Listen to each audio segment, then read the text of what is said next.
name is Britta Engelhardt and I'm the director of the Theodor Kocher Institute of the Medical Faculty of the University of Bern, and they're also professor for immunobiology. I learned about the European funding opportunities right when I started here in 2003 as a director. I found out about calls of the European Union by colleagues, but also repeatedly by Euresearch. So the value of being a member in a European consortium is very, very high. It's not only about the money, but it's very important and helps you to establish your network in the European Union with the European partners.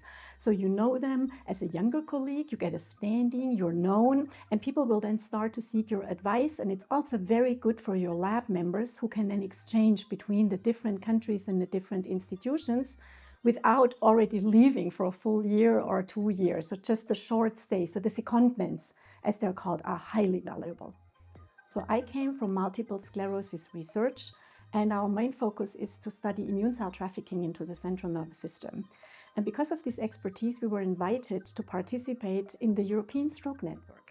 So this, in principle, extended our portfolio. So not all applications are successful, right? And failure is failure for a moment, but then you read the reviews and you learn.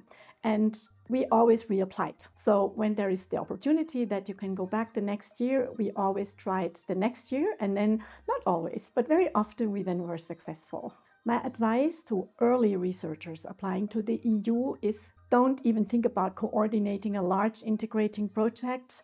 Participate in it because you will learn.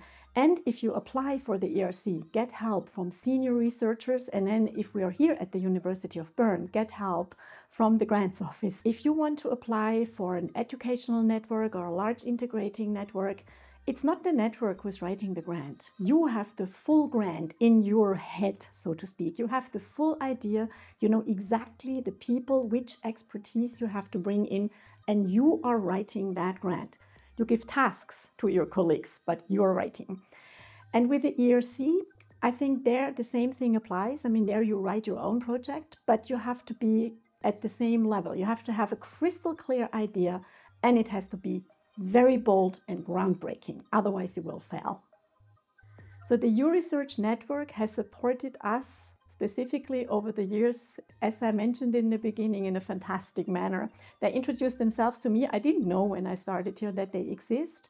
And it's really very valuable to get the support, about the calls during the election parts of in Switzerland, right, that kicked us in and out. Euresearch was absolutely essential because they kept track, and with all the help from the Euresearch and Grants Office, this was possible.